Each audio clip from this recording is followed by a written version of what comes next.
Thank you for joining us in the Phoenix Arts and Innovation District for this historic moment in our city. The last time,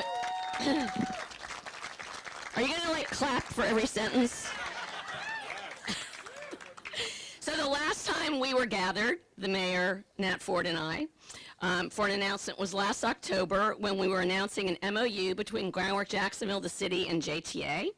At that time, JTA and Groundwork had already submitted a federal transportation grant for the Emerald Trail. And woohoo!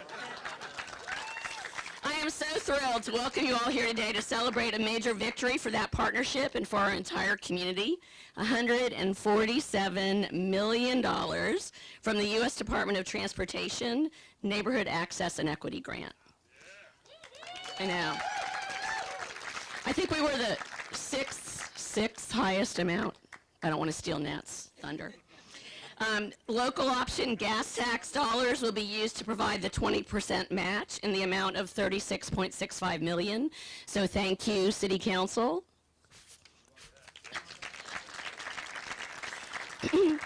It was 5 years ago this month that Groundwork Jacksonville's Emerald Trail Master Plan was adopted by the City Council. We secured private funds to hire the Path Foundation and spent months working with residents and stakeholders to develop the vision for a 30-mile trail that will connect 14 urban neighborhoods to downtown, and that vision is becoming a reality. Today, 40% of the trail is complete, under construction, or in design by Groundwork in the city.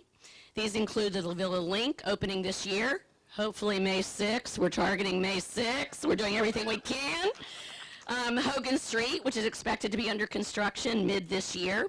Hogan's Creek, which is in design and expected to be under construction by 2026. And McCoy's Creek, which is in various stages of construction. And seriously, if you haven't seen it, meanders are beautiful, you guys. The significant commitment already made to the Emerald Trail by the city, Groundwork, and private donors to move this project forward so quickly was critical to our grant rising to the top of a very competitive field. And I want to personally thank Ron Salem, who, we didn't have enough money to get the La Villa Link started under construction, and he made that happen, even though he said I was bugging him too much. So this grant will fund the design and construction of the remaining 5 segments of the trail. Segment 3, which is the southwest connector connecting Riverside to McCoy's Creek, and that's under design, by the way. Segment 4, the S-Line connector, the 1.3 miles of the S-Line that is unfinished, and that's where we are today. Segment 6, West Side connecting North Riverside, Woodstock, and Robinson's Addition. Segment 7, Northwest connecting Durkeeville, College Gardens, and Newtown. And Segment 8, which is connecting East Side, Phoenix, and Springfield. So the Biden administration's focus on providing funds for underserved communities benefits our work tremendously. We are not only building a trail, we are building community. We are very excited that this grant will also fund neighborhood plans and capacity building for 7 neighborhoods along the trail, including the Phoenix and Brentwood neighborhoods located along the S-Line. Our goal with these plans is that residents will be the architects of their neighborhood's revitalization, providing a guide for public and private investments in housing and economic development to prevent displacement and increase prosperity for long-term residents. It's incredibly important that we make that happen. The pace with which we continue to move this project forward is a testament to the effectiveness of our public-private partnership and the commitment of Mayor Deegan, JTA, the City Council, and Groundwork's many generous private donations. The only thing I'm disappointed in is that I have yet to meet Mayor Pete. And the mayor has now spent 3 different times with him. So darn it, I want to meet that guy. All right, you heard it here. I cannot overemphasize how important private funding has been to our success in moving the trail project forward and how critical that momentum was in our ability to secure this highly competitive grant. I am so thankful to Mayor Deegan, Nat Ford, and Representatives John Rutherford and Aaron Bean for their hard work to secure this monumental grant. As we have been since the beginning, Groundwork is ready to get to work to build the trail. So JTA's experience with federal transportation grants and their federal advocacy experience makes them a great, great partner for us. So it is my pleasure to welcome Nat Ford.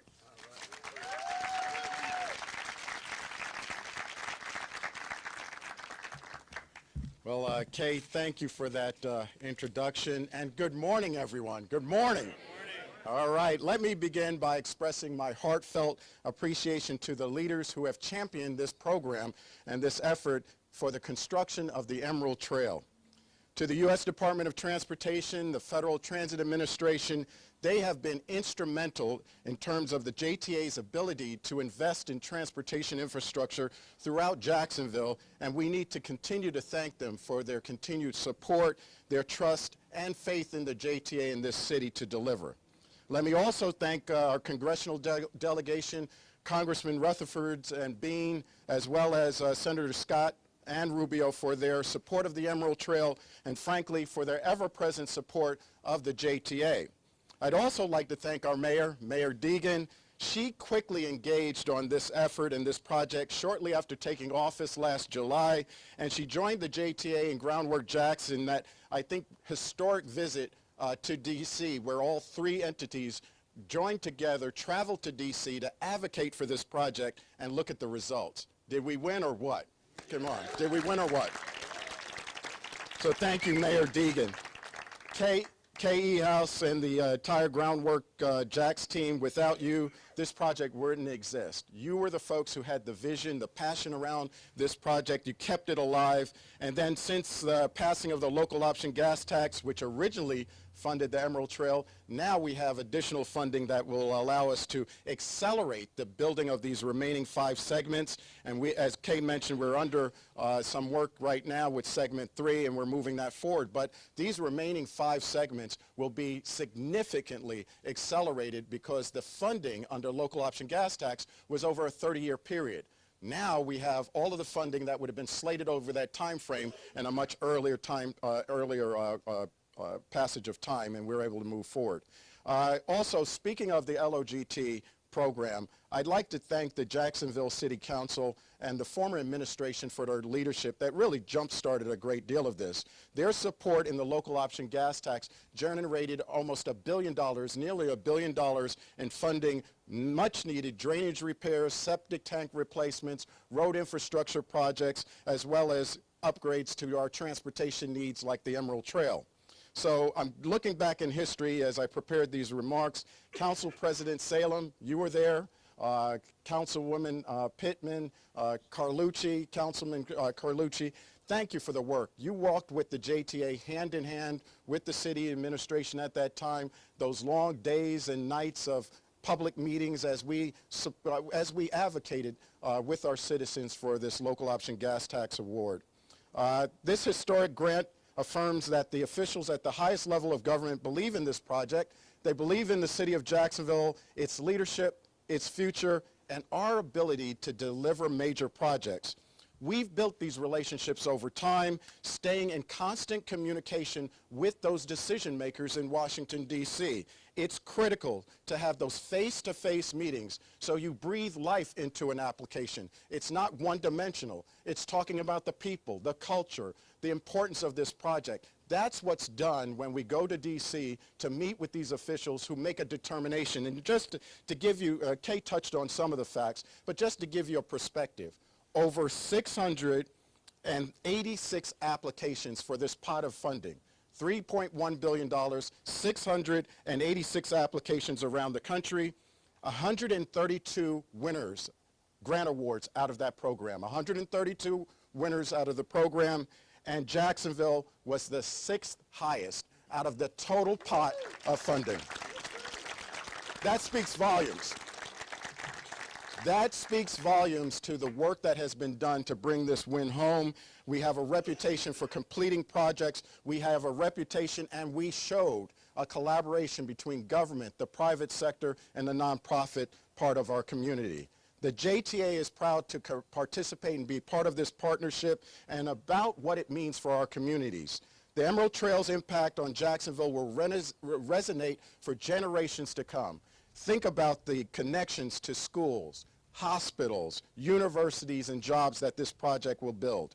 Furthermore, it's helping us revitalize areas of our community, spurring economic growth and improving our quality of life. It will connect transportation options, be it bicyclists and pedestrians, but also connecting our city in terms of what is improving quality of life for our community. The closer we become, the tighter we become, the greater our community will become.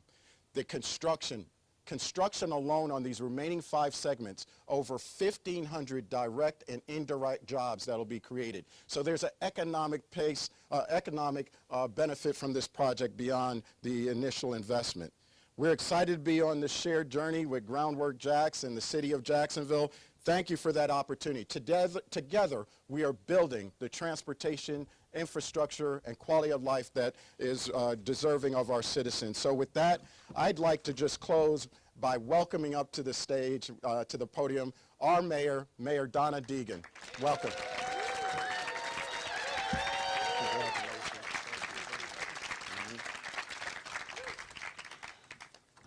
Well, you're going to hear a lot of high-fiving out here today. You're going to hear a lot of the same stuff, but you know what? We're going to say it over and over again because we're so excited. Good morning, everybody. Thank you, Nat. Thank you, Kay. Oh, my gosh. What a wonderful, beautiful day we have here in Jacksonville, and an historic milestone for our city. $147 million.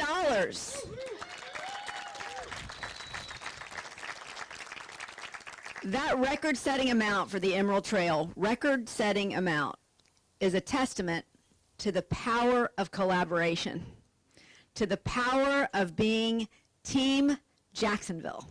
That's what we are. All of us are Team Jacksonville. It took a true team effort to win the largest one-time federal grant that Jacksonville has ever received. And there's so much gratitude to go around, so you're just going to have to be patient with me. Kay and Nat, I've got to say, just visionary folks. Kay, I have never seen anybody work harder with more determination. The fact that you raised all that private money and continue to do so is a major reason we got this grant. Nat, you're just the king of grants, I'm just going to say. And I appreciate so much our ongoing partnership. From our joint trip to lobby for this grant in D.C. to our discussions about Jacksonville's future, it's always a pleasure working with you. Council President Salem and the entire City Council for powering the trail's construction. That was visionary in itself with significant local funding and support. Appreciate you so much. Representatives Rutherford, Bean, Senators Rubio and Scott for backing this project unequivocally and supporting this absolutely critical funding. They were all in for anything they could do to help us. Secretary Buttigieg and the U.S. Department of Transportation for believing in Jacksonville.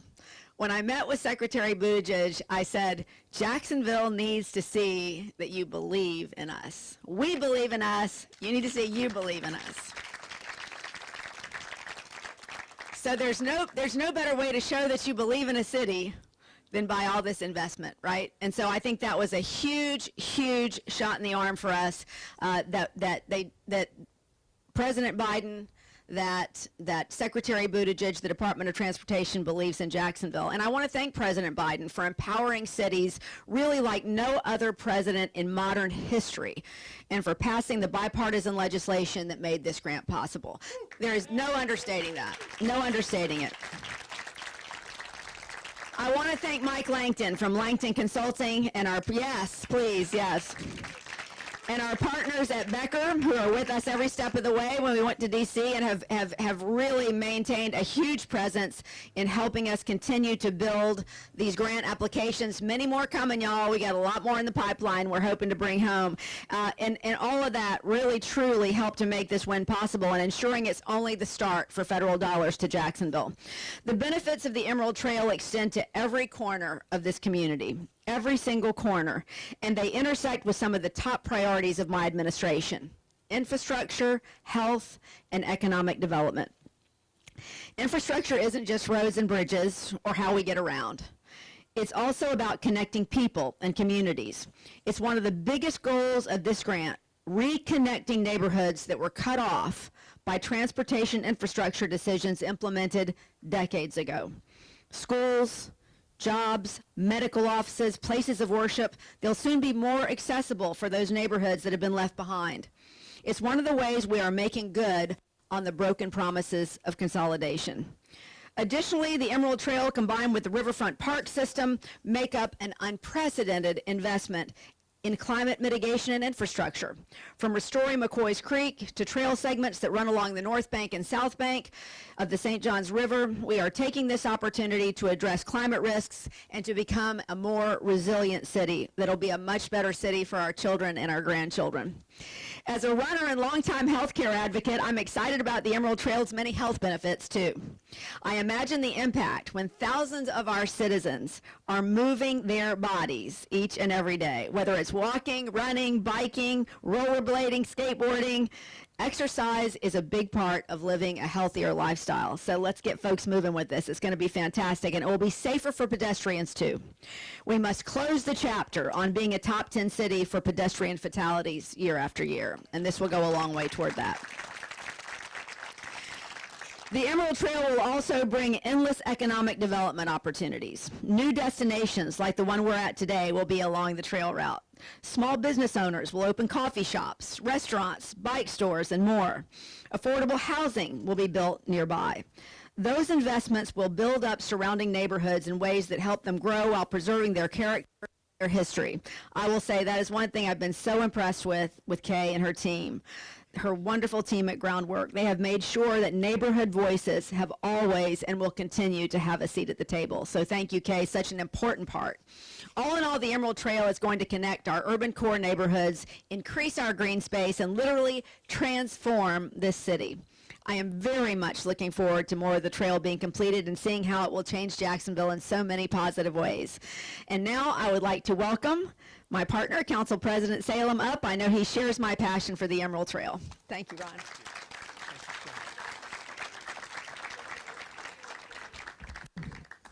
I was all happy getting up here until my good friend Nat Ford brought up the debate on the gas tax. Some of us remember those long nights and long days and nights. Let me first of all recognize Councilmember Peluso, who's here, Councilmember Pittman, who was here, Councilmember Carlucci, and I think that's all of them. Are any other council members here? Thank you all for coming as well. And I just before I start my remark, look at this beautiful day. Can you imagine this? Why would you live anywhere else? And after 4 days at the golf tournament, which was just as gorgeous as this, where would you live anywhere else but Jacksonville, Florida, really? Well, as president of the Jacksonville City Council, this vital initiative represents a significant investment in our community's infrastructure, enhancing recreational opportunities, promoting environmental conservation, and fostering economic growth. I commend the collaborative efforts of the Republican Congressional Delegation, the JTA, the Mayor's Office, and Groundwork Jacksonville, Kay, your whole team, in championing this project. The dedication to advancing the Emerald Trail underscores a shared commitment to the well-being as well as the revitalization of the numerous networks of neighborhoods along this trail. The utilization of the local option gas tax funding allocated by my colleagues on the Jacksonville City Council, and I must recognize Councilmember Carlucci and I were a small group of people that really advocated for the $132 million to go towards this project. Kay, you remember those tense moments in the council. Demonstrates prudent physical resources to revitalize transformative projects that benefit residents and visitors. By investing in the Emerald Trail, we are not only enhancing the quality of life for current generations, but we are also laying the foundation for significant economic improvements and a sustainable and vibrant future. In closing, I urge continued support for the Emerald Trail and to uphold the principles of responsible stewardship and civic leadership. Together we can create a legacy of shared prosperity for all the residents of Jacksonville that we call home. Thank you so much, and let me bring up Brian Campbell from Aaron Bean's office.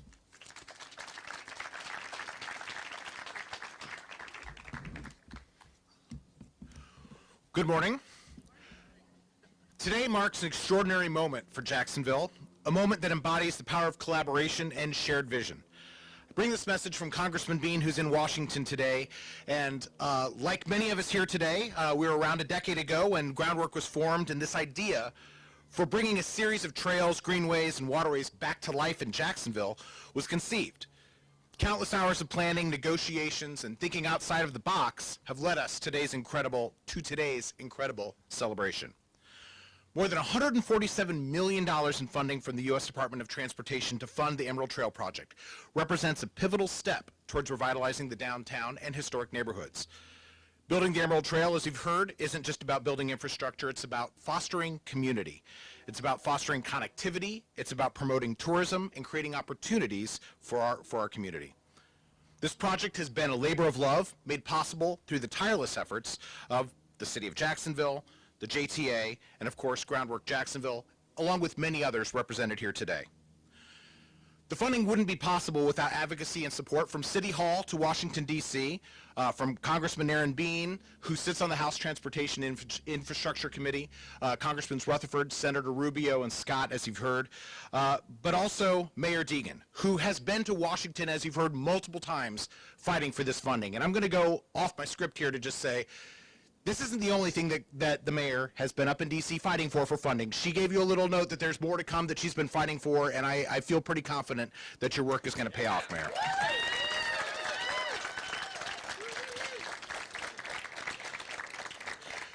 Together, this collaborative dedication to securing resources for projects like the Emerald Trail demonstrate everyone's commitment to enhancing transportation access, improving safety, and revitalizing our neighborhoods. So today, we stand on the brink of a brighter future in Jacksonville, and as we move forward, let us continue to embrace collaboration, innovation, and community spirit. Thank you all for your unwavering dedication and support. Let's celebrate this milestone and look forward to the incredible journey ahead. And now I'd like to welcome Tony Cho from the Phoenix Arts and Innovation District to say a few words, and thank you for hosting us here in this great space. Thank you, Brian. Thank you, Mayor Deegan. Thank you, Councilman. Thank you, Jacksonville. What an honor to be here as a visitor and now new member of this wonderful, vibrant, diverse, inclusive community of Jacksonville. I came here 5 years ago on a hunch that something was happening in Jacksonville. I'm a pioneer of the Wynwood Arts District in Miami and have been working in underserved communities for over 20 years. And I came here and met with Kelly Rich from SPAR, who said, you got to go check out this district, the Phoenix district, where there's artists living there and there's a vibrant underground culture happening and something is happening in downtown. And I came here and I could feel the energy that was here, and that's what inspired me. And one of the main reasons that I decided to invest time and resources in becoming part of this community was because of this woman in the green jacket over here, because of the Emerald Trail.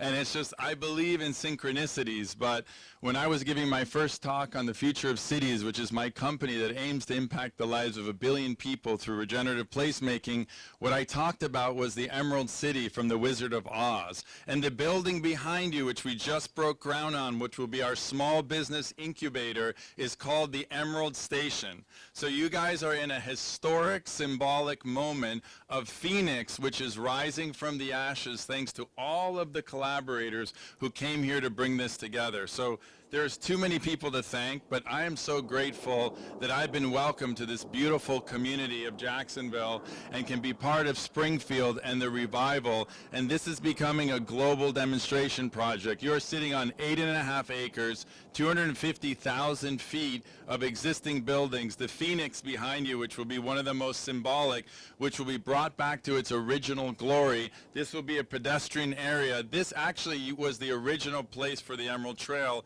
We're now expanding it to the south.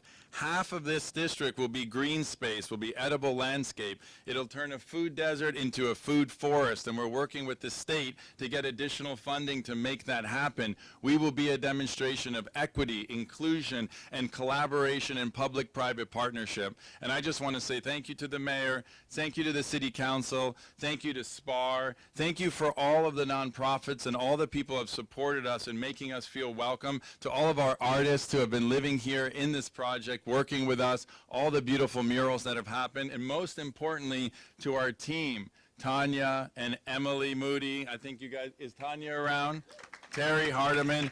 We have a local Dynamite Jacksonville team running this project. I'm behind the scenes. I'm here to support them so they can co-create their best outcome to create equity, inclusion. Some of our residents have to take 3 buses to be able to get here. So to get to the nearest supermarket, we want to have a co-op and a supermarket right in the project along the Emerald Trail where we can pick our own fresh fruit.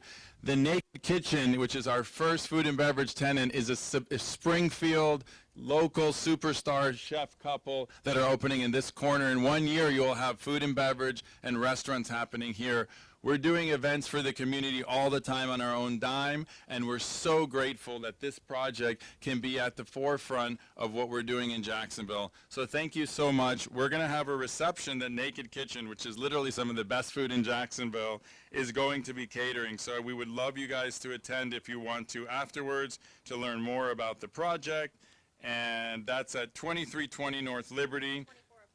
2404 North Liberty. Hubbard. Oh, we're at Liberty here. This is the Liberty building.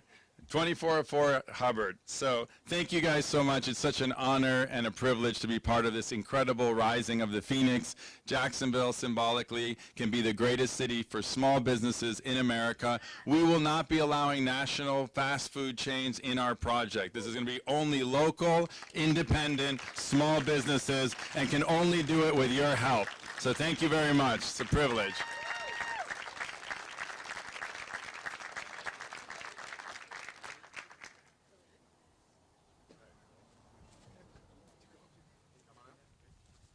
Everybody, we're going to do a few minutes of questions on the Emerald Trail.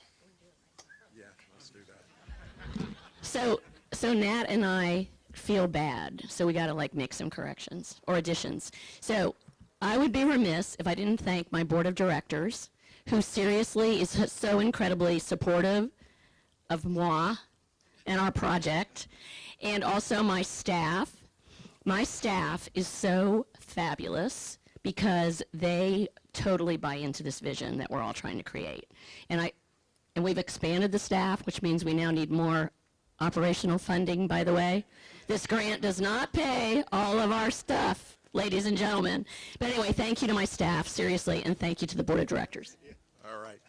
She's up here asking for more money. Yeah, I see that already, Mayor. She's working on the JTA already. But also, I thank you, Kay, for that, because we would not be here as the JTA if it weren't for our board of directors. And I think that whole track record of building confidence with US DOT and the Federal Transit Administration is a testament to their support of this leadership team and giving us the freedom to go an extra mile and go that extra step to secure these funds for our community. So we're joined today by Debbie Buckland. She is the chair of the JTA board, and just wanted to make sure we acknowledged her as well as the rest of the JTA board. Thank you. With that, I think, Phil, we're open for any questions. We'll do maybe one follow-up question for each of the 3 here. Do we have any media? Just make it easy. So you guys mentioned the local option gas tax funding, the $37 million local portion. I know originally when it was passed, I think it was set to fund more than $130 million. So where's that difference of about $100 million going to go towards now? Is there a set for that? Yeah. I'll take that question. You know, the challenge that we are seeing with the entire list of projects, both on the city side as well as the JTA side, is, and I think everybody is living through this, the inflation and escalation on costs with projects, things of that nature. I think to ensure the full completion of this list of projects that were originally passed with a local option gas tax, that remaining funds stay in the program, and to ensure that the remaining projects, the second St. John's River Ferry, the 10 complete streets projects. There's a number of projects that we want to make sure they get done, and these funds will help with that, as well as be the local match for additional federal funds that we can go after. So in this particular case, the grant allows us to accelerate the Emerald Trail. So. Yeah, I'll just add that. You know, the local match was a big deal here. The investment from Jacksonville was a big deal. And so I think that's important. But beyond that, you know, there's so much that will go into making this trail a success. It's the maintenance of it. It's the economic development that will happen around it, which we may need to provide some incentive for. So there are all sorts of things to me that have to do with we want this trail to be really the most successful trail in the country. I think the Atlanta Beltline has had something like a 10-to-1 return on investment. We want a return better than that on our trail. So what you're seeing is when you're willing to make the commitment to invest, that brings you in a whole lot more money and opportunity. So if we want this city to continue to move in the direction of being not only the best city for small business, but really the best city in the country with our amenities that we have here, our beautiful river, our beautiful ocean, all those things that were natural beauty, our wonderful neighborhoods that have been left behind for so long, we need to continue to make sure those funds are available. So I'm with Nat on that. I hope that we'll continue to let those funds do what they do.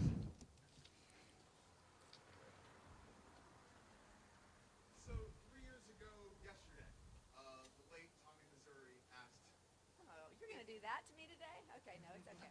No, it's all right. It's all right. if not now, when? I think we were out on the west side. If not now, when in terms of investing in Jacksonville? What made these last 3 years, for all three of you, the time to really collaborate and allow for public-private partnerships, and how will that help Jacksonville going forward as there's future projects? Can I say something first? Yeah, go ahead. So it hasn't just been the last 3 years that we have been collaborating with the city. We've been formally partners with the city on this project since 2018.